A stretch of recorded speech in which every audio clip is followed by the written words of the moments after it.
So yeah, this is chapter one, the achieving product market fit. So that's what we'll start with. So I'll start with what exactly product market fit is. So product market fit means being in a good market with a product that can satisfy the market. In this sense, where you can see where you find your uh, right market and you see a potential of a product wherein the alternatives could not actually fulfill the needs that the customer have. So therein you bring out a product and the main segment you particularly launch it in the right market, the right niche. So that way, if you have the right product with the right customer, satisfying the right customer, you achieve product market fit. So here, in the same way, Dan Olson also explained it. You have built a product that creates significant customer value. This means that your product meets the real customer needs and does so in a way that is better than the alternatives. So the customer value is the main thing that is in the product market fit. If you don't fulfill the customer needs and the customer doesn't have value, you don't achieve product market fit because they have alternatives already. That is one thing. Then in the same way, we have product market fit pyramid, wherein we have two segments, product and market. So we have two components in market, and three components in product. So if we start with market, so market is particularly the place where the product will be launched. And if we see here in the bottommost layer, we have target market, target customer, and then we have needs above that. The needs above the target customer because the needs are the one which will be more relevant to achieving product market fit here. So here, for example, if you don't satisfy the needs, you will. If you have a product that is not satisfying the needs of the customer, you will probably fail with the product, and it won't actually make any value for the customer. So here, the market consists of all the existing potential customers that share a particular customer need instead of related needs. Different customer within a market choose different solution, and within a given market, you can analyze the market share of each and every competitive product. So that way you analyze if there is a need or not. So if these two components belong to market, and when we come to the product section, we start from the above and from the UX part. So firstly, the product when we have a product, we have in two forms. Either we have it in a tangible form or we have it in an intangible form. And when we talk about digital products, the definition is still blurred as in what we state them. So that's where we come with this term of software as a service. So when we come back to the pyramid, the first thing that the customer will be seeing is the UX. That is what will make him use the product. And when you start using the product, here comes the feature set what you're offering, and out of that offering, what is the value that he gets. So this is a kind of a chain that will happen. And when you have these product from UX features and then the value, and in the right market, you achieve the product market. So these two things are very important at this time. In this, as you, if you don't launch this product in the right market, there's no way that you'll achieve this. So we also have a case study about it, wherein there was a finance company, Quicken, wherein they planned to launch their personal finance product. So when they launched their first finance product, they already had 46 of the products that were already in the market and people were using them. So when they came into the market, they did customer research. So they did their own customer research and they concluded that none of the products were achieving product market fit. So that way they checked that they have a market here. So they had this hypothesis of they had this belief that the checkbook design will do good in this personal finance arrangement product. So and that they proved right. So the UX was the first thing that they looked into, and they launched their product. So after recurring usability testing and user testing, they improved their product, and that's where they launched this technique of follow the home technique. And in follow the home technique, they ask their salespersons to be in the store where the product is getting sold, and they used to follow the buyer, the customer, when they used to take the product with their consent, of course. And they actually looked into what is their first reaction when they were using the product. So that way they started iterating the product and improving the product. So that way, Quicken as a company, as a finance company, they achieve their product market fit. So the main thing which helped them achieve the product market fit is customer research and a lot of user testing and usability testing. So after this case study and this entire analysis, Dan Olson comes with the lean product process, wherein it should be in the same process. You look into the target customer, you identify their undeserved needs, and undeserved needs. So when underserved needs. Underserved needs. Yeah. I also used to read undeserved. Then like, oh shit, it's underserved. I recalled this underserved needs 2-3 days back, but no. No, it's the same mistake I was doing. So, and I said undeserved. It looks like undeserved. Yeah. So this term actually, whenever, as Dan Olson says, whenever you're improving a product or you're creating a product, you'll put it in front of the customer. They will always judge your product, and that is why they are the underserved needs for the customer. So that is why he called it as underserved needs. So when you first look into the target customer, you look into their needs, you start building your product from. You can also you may build an MVP here. So starting from UX, feature set, and value proposition, then you achieve your product market fit, and you start iterating this whole process. So he also mentions that you don't have to look into the market every time. Once you analyze your market, you don't have to come back to this position.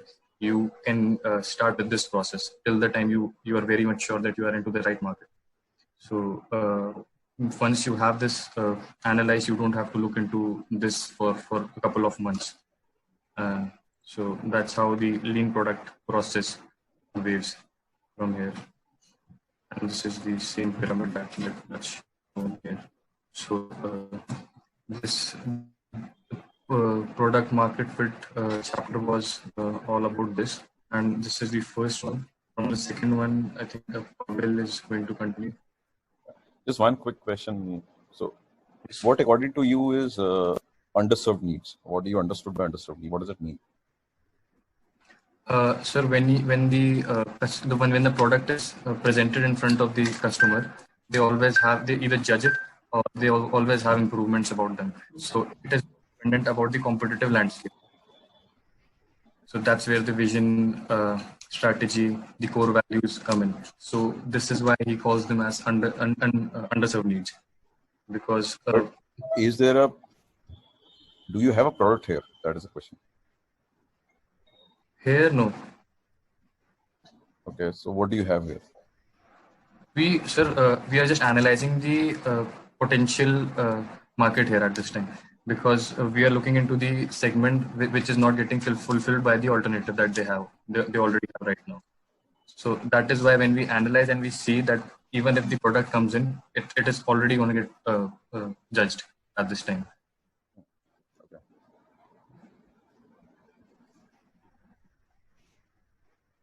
So I think this is eventually most of the companies, the mistake that they make is they start with 3, 4, and 5. Yeah. Not even 3, 4, and 5. They start with actually 4 and 5. 4 and 5. So they do the UX, they do the feature set, and when they go to the market says, I don't need it because you're not doing something great. There are other alternatives of products available in the market which already is doing what you're doing. So what is different? And this is exactly what we made the mistake when we were doing Infinia. We were focusing very heavily on UX, very heavily on feature set, but never actually, we went to the target customer. We said, okay, we are going to restaurants, but which restaurants, small, big, but we didn't know their underserved needs. Yeah, it also depends, on the market also, if it's in the right market or not. Because, for example, if Rolls-Royce is building a car and they come to sell their product to me, I don't have the financial caliber to buy the product. That doesn't mean the product is bad, but they're not into the right market here. Correct. That way, the market is also a very big aspect here. Right. So according to me, now companies start with 4, 5, then they go here and test whether we are have the right target or we are serving the underserved need. So that's what the problem is. Try to fill this information of target customer and underserved needs is through your assumptions. You do it. Some companies do it. Some completely doesn't do it. They assume this might be the problem of the user. This is my target. So target customer, when you say, if you have read the chapters ahead, you have to start when you're starting a new project, a new product, or say a new idea. Let's not call it a product because product is a solution.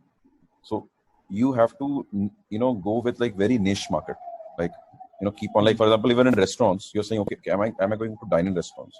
Am I only going to QSRs? And then what kind of QSRs? Will I go to a specific chain, or will I go to individual QSRs? So even these, if you see, they are different, though they are in one bigger target customers, but you are trying to, like, filter it down to the niche, the lowest level of, target customer or target customer segment. Now, all these customers, QSRs, dine-in, your delivery, everybody is a restaurant. End of the day, they're delivering food. So it's a segmentation which you call F&B, food and beverage. But but if you say I am making a product for F&B, it's a very wide segment. Broad term. Yeah. Rather than saying I am making a product for, chain QSRs. Now, even chain QSR could be like one segment. Single QSR. Dark kitchens could be just one segment, right? So that's where you start then defining, okay, I'll start with this, with the minimal one, understand their needs, and okay, there is a problem with one guy, is the same problem with other people as well. Are they facing the same challenges? Do they, underserved needs means they have some solutions available today, whatever the problems are, right? You try to identify the problem through discovery interviews, through challenges. Once you have identified your target customer, right? Then you go and interview them, talk to them, run these interviews, right? But you're still not going to the solution. You're still trying to identify what their challenges are, what their needs are, and what they are doing today to fulfill those needs. That's where you try to say, okay, there is a problem, great, but is there an alternative? What are they doing today to solve their problem, right? Correct. So you get a headache, you eat a crocin today, right? Or you eat some other medicine. So that means, but if you get a severe headache, what do? What are your alternatives? And it's not getting, let's say, you're not getting a relief from the medicine. Then you go to the doctor, you go to the hospital, right? So how are you doing that? How is your journey when you are going through a problem, right? And how big that problem is for you is what you're trying to identify. And if you don't have any alternatives today, the problem is there, but there are no alternatives. That means that's the area that you can serve. Yeah, and that's why you call it as underserved needs. Yeah, and if you come with a new product, that's where the product. Even for existing products, the same model works, because today, for example, you started with a specific customer segment. Or tomorrow you want to go to a different customer segment with the same product. You would do the same exercise again. Like every time you start, you say, let me define my target customer. Now, for the target customer, what is the underserved need? What are they looking for? What are their challenges? But you're working with a different segment of customers now for the same product. So now, to serve that need, can your existing product serve that need? Does your value proposition, feature set, and UX can serve that need or not? Or you have to go and tweak your product, make new features, make new modules, give a different value proposition. Yeah, so that's where as you said, Rolls-Royce, right? So tomorrow, for example, Rolls-Royce come with there's a segment of the customer that they're serving, right? A person who is earning X amount, loves cars, right? So that's a segment you're targeting. But tomorrow, if Rolls-Royce come with a car which is in competition to, say, BMW, Audi, right? Now, that's a completely different segment for them. And then they have to first see that, is it really a viable market for me before I actually go into that market and build the product? And what are those underserved needs which Audi or BMW is not doing, right, and not serving, and what will I do different, right? So that's where you start, identifying those needs for them. This also happened with Sir Harley-Davidson when they came with their cheapest bike of 3 lakhs, and they tried to jump into the market of Royal Enfield, and the product was a failure. Exactly, and I think the classic example, if you see, is Nano. Yes. So Nano was a big failure for Tata. If you go and do their research, they said it's the cheapest car. And that word of being called as cheapest car actually, killed them. Nobody wanted it. I've read that case study. So if you see, so they were also here focusing on UX and feature, but if they would have done a proper target customer segment study, understood their needs, probably they could have done a better product or in a different way. Yeah. They positioned their car badly. They positioned their car as the cheapest car firstly, and then when they increased their sales, they positioned the car as the most value for money car, and that's where drive the sales. Right. Yeah. Okay. So Gaurav, in this chapter, I have a question. So, should we move that question to in the end, or we can talk it now? No, I think let's talk it now. That's fine. So, in this process, they mentioned we should eliminate the rework or minimize the rework. But at the same point, they say it's an iterative process. So what's the difference between like these two, like between iteration and rework? Because iteration is in the end like working again on that thing only. No, iteration is not about working on the same thing. Iteration is about going, understanding. For example, your target customers.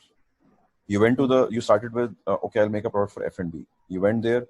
Also, F&B. When you started studying F&B market, you said, F&B is a big market. It has dine, it has, QSR, it has A, it has B, it has C. So there are different segments within the bigger market.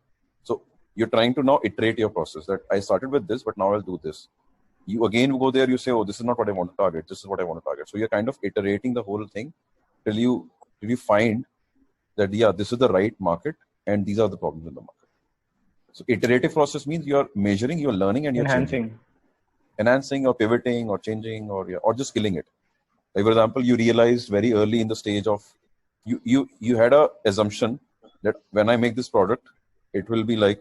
Okay, but rework is like something like if we have done something wrong and then we try to fix it in later stage. So that's rework. Then iteration is also like this. Sorry? I'm saying it's not a big deal if you did something wrong in short iteration. It will be not a big amount of that rework. That's why these iterations are implemented. No, I'm just want to know the difference between rework and iteration. Because rework is like if you have done something wrong, you are working on it again. And iteration is like learning and then you are changing the thing that you have assumed earlier. So I'm not sure which part of the book you are referring to. Maybe if you can, show the notes, that will be helpful. But then I can explain you exactly. Yeah. No, on this book only I read that you should eliminate the work. But at the same time, in the later stage, they were saying it's an iterative process. There's an elimination of rework. Can you explain me where it is mentioned? Search rework.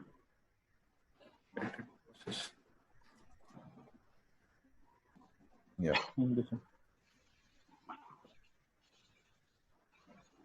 This one, right? Fuse after lean manufacturing, which inspired lean startup with the concept of rework. Having to spend time fixing something that you did not build correctly the first time. Having to spend time fixing something. Minimizing rework is a key tactic for eliminating waste. In addition, so the concept is simple that you build something on your assumption, okay, which nobody wanted. So it's a demand and supply concept, if you understand. Lean manufacturing, I can give you a classic example. For example, it happens, so lean comes from manufacturing industry actually. So what happens is, you don't go and manufacture cars unless you have orders. Okay. Like today, the world has changed that you go and take a car and, you know exactly, okay, what is the demand, what is my supply, and you're manufacturing the products and you're keeping in your, in your factories or in your workshop, that, okay, one day the demand will be huge and I will start selling it. What if the demand goes down? Now today, why the automobile industry is facing issues? Because of COVID. Think about it, right? That you had manufactured so many cars, but nobody wants to buy now. And suddenly, you have so much of inventory with you and it's a waste. What will you do with that inventory? How will you sell it? How will you make people, it happens a lot in this housing, right? That like in India, there's so many houses now. Where is the demand? Now you have manufactured it. Now your money is stuck. So it's kind of a waste, right? If you see from a definition of, when you call it rework. The other way looking at it is that I was giving you that example of MI, right? So MI came with this, they wanted to launch this robotic, vacuum, for example, cleaner. Now, if you look at the timing, it's the right timing because people are struggling. They don't have maids at home and they need something which can clean the house, right? One. Second is, based on that assumption, they didn't launch the product. They would have, I'm sure, would have done a couple of user interviews, identified the user needs. It's an underserved need now. If you ask me, yes, it's my underserved need because I cannot go and mop the house every day. If I get a robot who can do the work for me, my underserved need is done. I don't need to spend 1 hour cleaning the house, and I cannot afford a maid to come in because it's risky for me, for example, right? Now that's an underserved need. Who is the target customer? A household or housewife, or you can call it, you can make it more segmented. But you still are not building a product. Because what you're doing is you use crowdfunding that if I get 3,000 orders or 4,000 orders, then I will go and manufacture it. Otherwise, I'll not. And then you bring it on the crowdfunding platform, you launch it, people buy it, they spend the money, and now you have confirmed 3,000 orders. It's a lean model if you see. Now, since I've got the money, I'll go and manufacture them. And if I can't manufacture, I will just say, sorry, I could not do it. I will return your money back. Is it making sense? Okay. Yeah. Or the other way is you start building the product. So, You start Bharat, building the in the robot, and earlier then you example- go and launch it and sell it, which may or may not happen. Yeah, sorry, Devansh was saying something. Yeah. So in the earlier example, in the car manufacturing, so he was doing them like needing 1,000 car per month. So according to that data, they manufactured car in advance.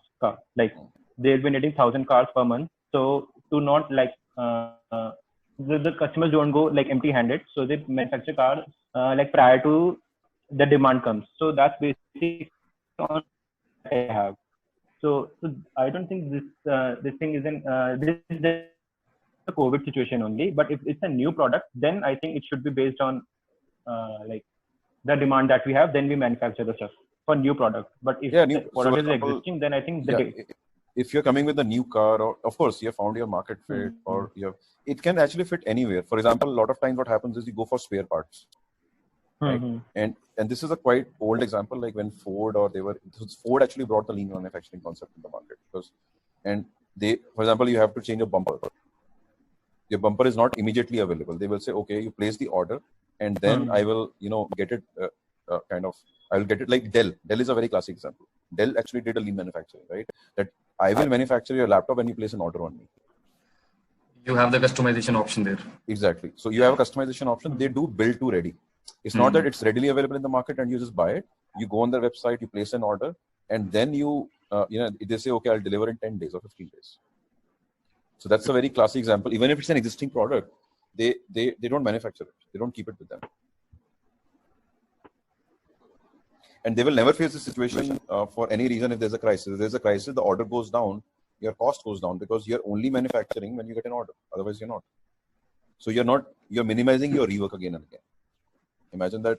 And their model is like they have outsourced all the work. They have no in-house team. All their manufacturing is outsourced. Every part of a Dell laptop is outsourced, and their overall cost of manufacturing is very, very low. Why? Because they don't have any wages in-house.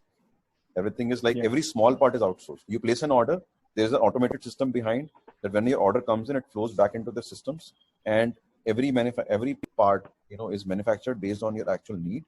They assemble it and then they ship it to your place, and you wait for it. Like, of course, again, if you see, if somebody wants to buy the product right away, they will go and take IBM or a Sony. But if somebody wants Dell, they have to wait for 10 days or 15 days or a week.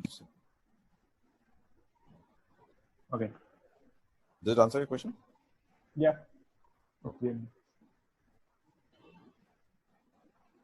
Okay, cool. Let's move on. So, in comparison, if you look at if you look at IBM, or you look at even Apple, Apple has a completely different niche. If you see, Apple is also niche, right? A very different market. People love Apple because it's Apple. Otherwise, so that's also another niche that you create. But if you look at HP or IBM, their business model was through supply chain. They will manufacture in lot, and when the manufacture happens, they sell it to the distributors. Distributor push it back to the retailers. So it's a proper, supply chain model. Vis-a-vis, if you look at Dell, they completely disrupted the market, that I will directly sell it to the customer on my website and let the customer place the order, and then I'll manufacture it. So that's a very good concept of lean manufacturing. Yeah. They position themselves as, we build what you want. We don't want you to have what we build. Right. Yeah. And same, I think in India, Apple doesn't allow customization, but outside it's customization. If you see custom, it means that they are manufacturing it for you once you place the order. Right? And why is it so that they don't do it in India? Maybe because of demand. You can call it demand, or there could be some regulations as well. If you start doing it, like Apple doesn't sell directly. Apple doesn't have rights to sell directly in India. They have to come through distributors. Oh, okay. So that is why they have to fit into that distribution model. Like Redington is one of them. Then there are a couple of other more which are they are like the sole distributors for Apple, because Apple is not an Indian company. So through FDI, you're not allowed to sell directly. So there could be a lot of regulations because of which they have to go through this whole